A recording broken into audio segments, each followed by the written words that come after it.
विद्यार्थी मित्रांनो, आज आपण गणित भाग 2 मधील समरूपता या प्रकरणातील समरूप त्रिकोणाच्या क्षेत्रफळाचे प्रमेय हा मुद्दा अभ्यासणार आहोत. परीक्षेच्या दृष्टीने हे महत्त्वाचे प्रमेय, तारांकित प्रमेय. आता प्रमेयाची सुरुवात करत असताना आपल्याला माहिती आहे ती प्रमेयाची जी सुरुवात आहे ती प्रमेयाच्या विधानाने होते आणि ते विधान जर तरच्या स्वरूपात असतं आणि त्याला आपण सशर्त विधान असं म्हणतो. त्याप्रमाणे इथं आपल्याला जर तरच्या स्वरूपातलं एक विधान दिले आणि त्याला सशर्त विधान असं आपल्याला म्हणता येईल. विधान काय आहे बघा, जर दोन त्रिकोण समरूप असतील तर त्यांच्या क्षेत्रफळांचे गुणोत्तरे त्यांच्या संगत भुजांच्या वर्गांच्या गुणोत्तरा एवढे असते, असं प्रमेयाचं विधान आहे. मग आपल्याला माहिती आहे जर पासून तर पर्यंतचा भाग आपण पक्षात लिहितो आणि तर पासून पुढचा भाग हा साध्यात लिहितो.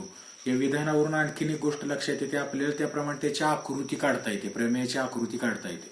जर दोन त्रिकोण समरूप असतील, दोन त्रिकोण, मग आकृतीत काय येणार आहेत, दोन त्रिकोण येणार आहेत. आणि दोन त्रिकोण कसे असतील, समरूप असतील. आता त्रिकोण समरूप आहेत म्हणजे त्याच्या बाजू प्रमाणात असतात हे आपल्याला माहिती आहे. त्याचे संगत कोण पण एकरूप असतात. मग बी चा संगत कोण क्यू इथे एकरूप दाखवलाय, सी चा संगत कोण आर या ठिकाणी एकरूप दाखवलाय आणि बाजू तर प्रमाणात असतात हे आपण माहिती आहे आपल्याला. म्हणजे हे झालं पहिला जो भाग आहे, त्याप्रमाणे हे आपण आकृती काढली. तर त्यांच्या क्षेत्रफळांचे गुणोत्तर. आता इथं क्षेत्रफळ हा शब्द आलाय, त्रिकोणांचे क्षेत्रफळ. आणि मग त्रिकोणांचे क्षेत्रफळ ज्यावेळी आपण म्हणतो त्यावेळी त्रिकोणाच्या क्षेत्रफळाच्या सूत्रानुसार 1/2 गुणिले पाया गुणिले उंची. म्हणजे त्या आकृतीत पाया असला पाहिजे आणि त्या आकृतीत त्याची उंची असली पाहिजे. आणि म्हणून आकृतीत ईएडी ही बाजू बीसी वरील उंची दाखवली पहिल्या त्रिकोणात आणि पीएस ही बाजू क्यूएस वरील उंची दाखवली. थोडक्यात ईएडी हा बीसी ला लंब आहे तर पीएस हा क्यूआर ला लंब आहे. क्षेत्रफळाचं गुणोत्तर म्हटलं, क्षेत्रफळ शब्द आलाय म्हणून तिथं उंची दाखवणं गरजेचं आहे. हे त्यांच्या संगत भुजांच्या वर्गाच्या गुणोत्तर आहेत का असतं हे आपल्याला साध्यात लिहिता येईलच. मग आता विधानावरून सुरुवातीला आपण काय लिहितोय, विधानावरून सुरुवातीला लिहितोय प्रमेयाचा पक्ष. आणि मग सांगितलंय दोन त्रिकोण समरूप असतील तर, म्हणून त्रिकोण ए बी सी समरूप त्रिकोण पी क्यू आर, त्रिकोण एबीसी समरूप त्रिकोण पी क्यू आर. आता पक्षात एवढं लिहिलं तरी चालेल, पण त्यात आणखी जर तुम्ही ऍड केलं की कोण कोणाला लंब आहे, रेख एडी लंब बाजू बीसी किंवा नुसतं एडी लंब बीसी आणि पीएस लंब क्यूआर हे लिहिलं तरी काय फरक पडणार नाही. हे झालं जर पासूनचं तर पर्यंत, जर पासून तर पर्यंतचं विधान आणि ते लिहिले आपण पक्षात. पुढचा जो प्रमेयाचा भाग आहे ते काय असेल, प्रमेयाचं साध्य असेल. आणि प्रमेयाच्या साध्य त्याने काय म्हटलंय, तर त्यांच्या क्षेत्रफळांचे गुणोत्तर. आणि मग पहिला त्रिकोण ए बी सी च क्षेत्रफळ आपण कसं म्हणणार, त्रिकोण ए बी सी च क्षेत्रफळ लिहिताना हे असे लिहिणार, ए कंस करणार त्या त्रिकोणाचं चिन्ह आणि एबीसी, आणि वाचताना मात्र कसं, त्रिकोण ए बी सी च ए म्हणजे क्षेत्रफळ त्याच गुणोत्तर लिहायचं आहे म्हणून छेदाला दुसरा त्रिकोण येईल, त्रिकोण पी क्यू आर च क्षेत्रफळ बरोबर त्यांच्या क्षेत्रफळांचे गुणोत्तर. हे लिहिले क्षेत्रफळांचे गुणोत्तर. हे कशा एवढं असतं, कशा एवढं तर त्यांच्या संगत भुजांच्या वर्गाच्या गुणोत्तरा इतकं असतं. मग आता त्रिकोण समरूप असतील तर संगत भुजा मांडण्याची पद्धत आपल्याला माहिती आहे. ए बी ला संगत भुजा कोणती, पी क्यू बरोबर, बी सी ची संगत भुजा कोणती, क्यू आर बरोबर, एसी ची संगत भुजा कोणती, पी आर बरोबर का. त्यांच्या संगत भुजांच्या इथपर्यंत आपण लिहिलं, त्या संगत भुजा लिहिल्या. ए बी ला संगत पी क्यू म्हणून ए बी अंशाला पी क्यू छेदाला, बीसी ला संगत क्यू आर म्हणून बीसी अंशाला क्यू आर छेदाला, एसी ला संगत पी आर म्हणून एसी अंशाला पी आर छेदाला. संगत भुजांच्या वर्गांच्या गुणोत्तरा इतकं असतं. म्हणजे या संगत भुजांच्या आपल्याला काय करायचे आहेत, वर्ग करायचे आहेत. म्हणून आपण अंशाला आणि छेदाला असणाऱ्या ज्या संगत भुजा दाखवल्या त्यांचे काय केलेत, वर्ग वर्ग लिहिलेत आपण. म्हणून आता आपलं साध्य झालं त्रिकोण ए बी सी चं क्षेत्रफळ छेद त्रिकोण पी क्यू आर चं क्षेत्रफळ बरोबर ए बी चा वर्ग छेद पी क्यू चा वर्ग बरोबर बी सी चा वर्ग छेद क्यू आर चा वर्ग बरोबर ए सी चा वर्ग छेद पी आर चा वर्ग. आता प्रमेयाची जर सिद्धता बघायची झाली तर प्रमेयाची सिद्धता बघण्यासाठी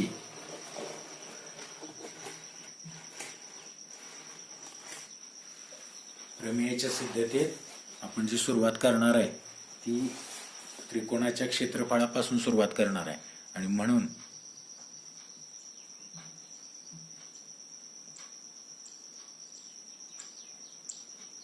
बरोबर का सिद्धतेमध्ये आता सिद्धता लिहिताना थोडस आपण काय करू, आपल्याला त्याची कारण पण द्यावी लागतात की हे विधान आपण का केलं, ते विधान का केलं, किंवा समीकरण जे आहेत त्या समीकरणांना नंबर पण आपल्याला द्यावे लागतात. म्हणून आपण शक्यतो ह्याचे जे पेज येणार आहे आपले त्या पेजचे 2 भाग करू. एक भाग साधारणतः थोडासा मोठा आणि एक भाग त्या मानाने थोडासा छोटा, म्हणजे आपल्याला विधान म्हणजे ह्या बाजूला आपल्याला त्याची विधान आणि ह्या बाजूला त्याची आपल्याला कारण लिहिता येतील. आणि मग सुरुवात जी आपण करतोय त्रिकोण ए बी सी च क्षेत्रफळ छेद त्रिकोण पी क्यू आर च क्षेत्रफळ. प्रकरणाच्या सुरुवातीला जे आपण गुणधर्म बघितले की 2 त्रिकोणांच्या क्षेत्रफळांचं गुणोत्तर हे त्यांचा पाया आणि संगत उंची यांच्या गुणाकाराच्या गुणोत्तरा इतकं असतं. आणि मग त्यामुळं ए बी सी चा पाया बी सी गुणिले त्याची उंची एडी छेद त्रिकोण पी क्यू आर चा पाया क्यू आर आणि त्रिकोण पी क्यू आर ची उंची पी एस हे आपण लिहू शकतो. म्हणजे एबीसी चा पाया गुणिले उंची छेद पी क्यू आर चा पाया गुणिले उंची. आणि ह्यातच थोडासा बदल करून पुढची पायरी आपल्याला लिहिता येईल. काय करतोय आपण, पाया छेद पाया बी सी छेद क्यू आर गुणिले उंची छेद उंची एडी छेद पी एस. आणि ह्याला म्हणूया समीकरण 1. हे आहे आपले समीकरण 1 बरोबर. आता त्रिकोणाची जी उंची आहे, पहिल्या त्रिकोणाची उंची एडी, दुसऱ्या त्रिकोणाची उंची पी एस, ह्याच्यामुळं मोठ्या त्रिकोणाचे आणखीन 2 छोटे छोटे त्रिकोण तयार झालेत. आणि त्यातला कोणता तरी एबीसी मध्ये जे 2 त्रिकोण झाले त्यातला एक आणि पी क्यू आर मध्ये जे 2 त्रिकोण झाले त्यातले एकमेकाला संगत असलेले 2 त्रिकोण निवडायचे आहेत. आणि मग ते जे त्रिकोण निवडताना समजा जर हे त्रिकोण आपण निवडले, त्रिकोण ए बी डी व त्रिकोण ए बी डी ला संगत त्रिकोण कोणता असेल, पी क्यू एस. आणि हे 2 त्रिकोण आपण घेतोय आणि ह्या 2 त्रिकोणात आपल्याला हे 2 त्रिकोण समरूप दाखवण्यासाठी आवश्यक असलेल्या गोष्टी शोधायच्या आहेत. आणि मग त्या समरूप त्रिकोण समरूप दाखवण्यासाठी आवश्यक असलेल्या गोष्टीत पहिलीच गोष्ट दिली आपल्याला, कोण बी एकरूप कोण क्यू. एकसारख्या खुणेने ते कोण दाखवलेत, कोण बी एकरूप कोण क्यू. आणि म्हणून कोण बी एकरूप कोण क्यू. आणि हे कुठं म्हटलंय तर ह्याला कारण जे आहे ते आपण ह्या बाजूला लिहू. पक्षात म्हटलं, हे जे म्हटलंय पहिलं विधान ते पक्षात. आणि दुसरं जे विधान केलंय त्यांनी तर उंची एडी लंब बीसी असल्यामुळं आपल्याला गणितात वर म्हटलंय, पक्षात आपण म्हटलंय एडी लंब बीसी आणि पी एस लंब क्यू आर. तर एडी लंब बीसी आणि पी एस लंब क्यू आर मुळे डी जवळ झालेला जो कोण आहे म्हणजे कोणता, कोण ए डी बी हा जो कोण आहे आणि एस जवळ झालेला जो कोण आहे कोण पी एस क्यू हे एकरूप असणार आहे. म्हणजे ए डी बी एकरूप कोण पी एस क्यू. आणि ह्याला जर कारण लिहायचं असेल तर म्हणायचं प्रत्येकी 90 अंश. का एकरूप आहेत तर ते प्रत्येकी कसे आहेत, 90 अंश आहेत. आणि मग ज्या त्रिकोण समृद्धीसाठी ज्या अटी लागतात म्हणजे 2 कोस सापडलेत आणि 2 कोस सापडलेत म्हणून आपल्याला ह्याच्यावरून तिसरं विधान मांडता येतं. त्रिकोण ए बी डी समरूप त्रिकोण पी क्यू एस. त्रिकोण ए बी डी समरूप त्रिकोण पी क्यू एस. आणि याला जर कसोटी लिहायची झाली तर आपल्याला कसोटी त्याची लिहिता येते. कोणत्या कसोटीनुसार? कोको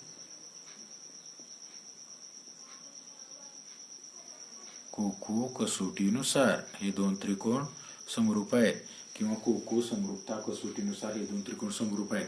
2 त्रिकोण ज्यावेळी समरूप असतात त्यावेळी त्यांच्या संगत भुजा कशा असतात? प्रमाणात असतात. आणि म्हणून समजा एखादं चौथं विधान हे जर आपण केलं तर काय होतं? त्याच्या बाजू प्रमाणात लिहायचे आहेत. ए बी छेद पी क्यू बरोबर बी डी छेद क्यू एस बरोबर एडी छेद पी एस. म्हणजे समरूप त्रिकोण आहेत म्हणून त्याच्या संगत बाजू प्रमाणात लिहिल्यात. ए बी ला संगत पी क्यू, बी डी ला संगत क्यू एस, ईडी ला संगत पी एस. आणि हे का लिहिलं तर समरूप, याचं कारण लिहायचं. समरूप त्रिकोणाच्या कसल्या बाजू आहेत ह्या? समरूप त्रिकोणाच्या संगत बाजू प्रमाणात असतात हे आपल्याला माहिती आहे. समरूप त्रिकोणाच्या संगत बाजू प्रमाणात असतात. आणि हे जे विधान केले ह्या विधानाला म्हणू आपण समीकरण 2. बरोबर का?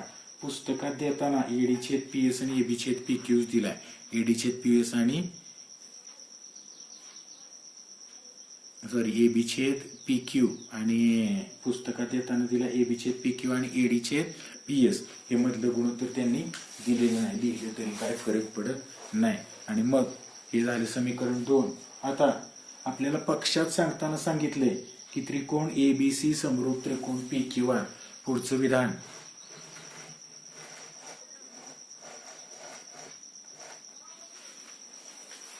याच्या जर पुढचा भाग आपण बघायला गेलो तर पुढच्या भागात त्यांनी म्हटलंय, पक्षात म्हटलंय, परंतु त्रिकोण ए बी सी समरूप त्रिकोण पी क्यू आर. आणि हे विधान का करतोय तर त्यांनी पक्षात तसं म्हटलंय की हे 2 जे त्रिकोण आहेत ते समरूप आहेत. विधान हे व्यवस्थित बघा. याचे विधान इथं लिहितोय आपण, याचं इथं लिहितोय. हे जे 2 त्रिकोण समरूप आहेत त्याचं कारण इथं पुढे लिहिलंय. हे 2 कोण एकरूप आहे, काय एकरूप आहेत त्याचं कारण इथं आहे. आणि हे 2 कोण काय एकरूप दाखवले त्याचं कारण इथं आहे. म्हणजे त्या रेषेला तिथे आपली कारणं येतात. बरोबर? ए बी सी समरूप पी क्यू आर. आणि मग 2 त्रिकोण ज्यावेळी समरूप असतात त्यावेळी त्यांच्या बाजू पुन्हा एकदा आपल्याला प्रमाणात लिहायचे आहेत. आणि म्हणून आपण म्हणतोय ए बी छेद पी क्यू बरोबर बी सी छेद क्यू आर बरोबर ए सी छेद पी आर. बरोबर का? ए बी छेद पी क्यू बरोबर बी सी छेद क्यू आर बरोबर ए सी छेद पी आर. आणि हे जे आपण मांडलंय हे आहे समीकरण 3. आणि हे समीकरण 3 ह्याला पुन्हा कारण तेच. ह्याच्या पुढे आपण हे समीकरण 3 मांडतोय. आणि म्हणून ह्याला पण कारण काय असेल? त्रिकोण समरूप असतील तर त्याच्या बाजू प्रमाणात असतात. म्हणून आपण इथे लिहितोय समरूप त्रिकोणाच्या कसल्या बाजू? संगत बाजू. समरूप त्रिकोणाच्या संगत बाजू. नंतरच्या पायरीला आपण समीकरण 2 आणि समीकरण 3 ची तुलना करणार आहोत. समीकरण 2 आणि समीकरण 3 ची जर तुलना केली तर आपल्या असं लक्षात येतं की समीकरण 2 मध्ये ए बी छेद पी क्यू हे गुणोत्तर आहे. समीकरण 3 मध्ये पण ए बी छेद पी क्यू हे गुणोत्तर आहे.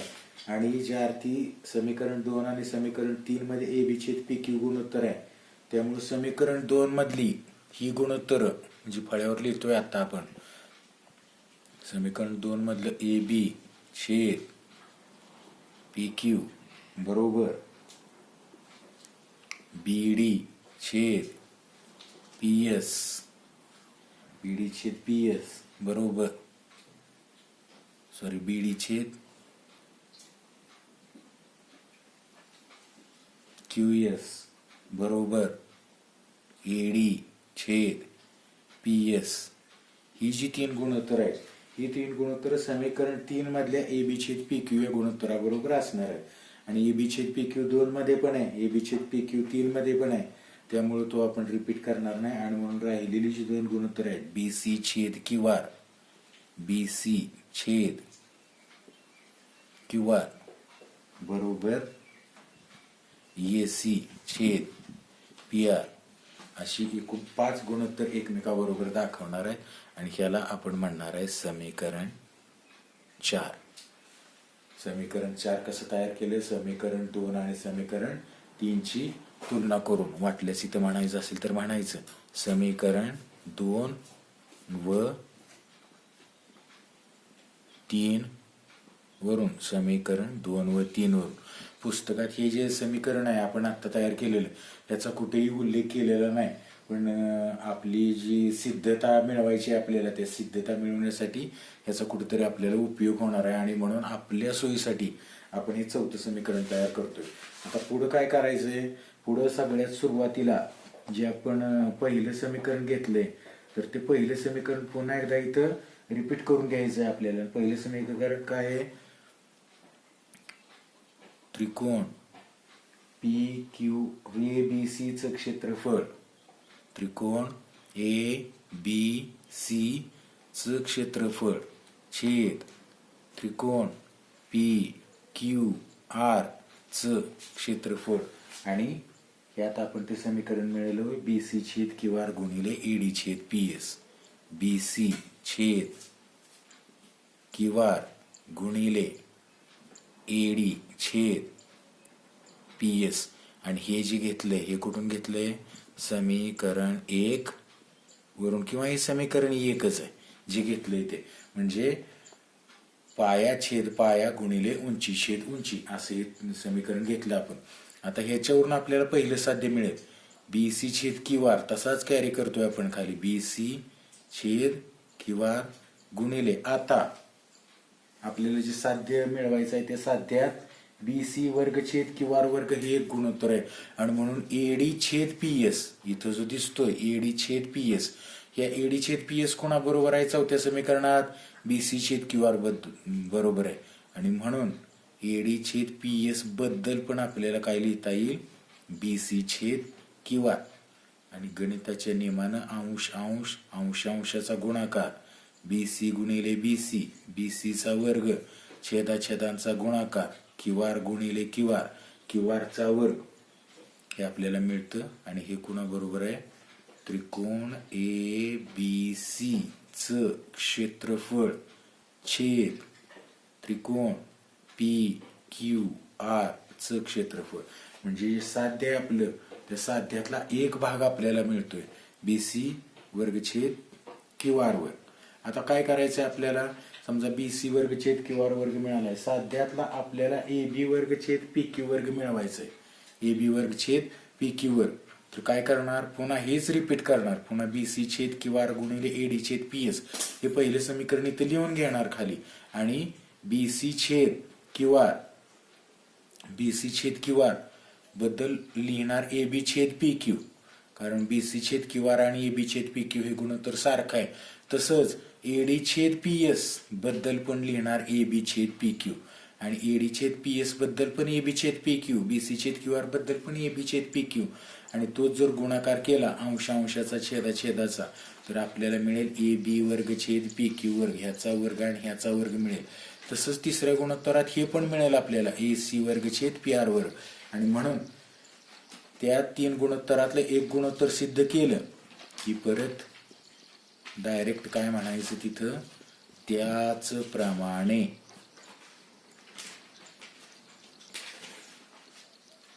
त्याचप्रमाणे त्रिकोण ए बी सी च क्षेत्रफळ छेद त्रिकोण पी क्यू आर च क्षेत्रफळ बरोबर ए बी वर्ग छेद पी क्यू वर्ग बरोबर AC वर्ग छेद PR वर्ग हे दाखविता येईल. हे दाखविता येईल. आणि असं म्हणून ही साध्यातली जी सगळी गुणोत्तर आहेत ती परत एकत्र लिहायची आहेत म्हणजे आपल्याला आपलं साध्य मिळतं.